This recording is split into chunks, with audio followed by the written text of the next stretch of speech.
الله الحمد لله وكفى والصلاة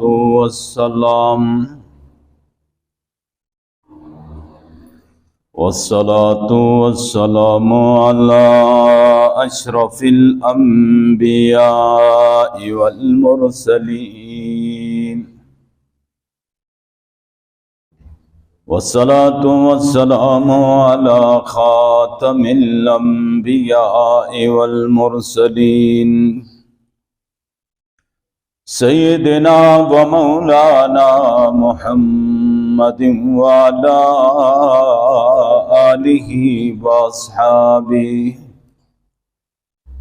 وأصحابه الطيبين الطاهرين.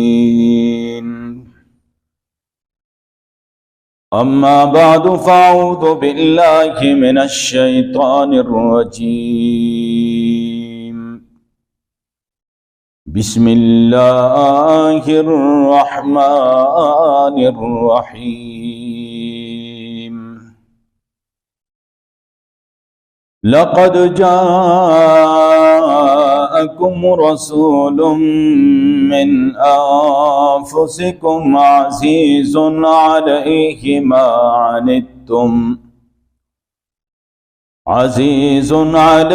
ما عنتم حريص عليكم بالمؤمنين رؤوف رحيم. فإن تولوا فقل حسبي الله لا إله إلا هو عليه توكلت وهو رب العرش العظيم. وقال النبي صلى الله عليه وسلم: كل أمتي يدخلون الجنة إلا من أبى. قيل ومن أبى يا رسول الله صلى الله عليه وسلم؟ قال فمن اتبعني فقد دخل الجنة ومن عصاني فقد أبى، أو كما قال عليه الصلاة والسلام. صدق الله مولانا العظيم وصدق رسوله النبي الأمي الأمين الكريم، ونحن على ذلك لمن الشاهدين والشاكرين، والحمد لله رب العالمين.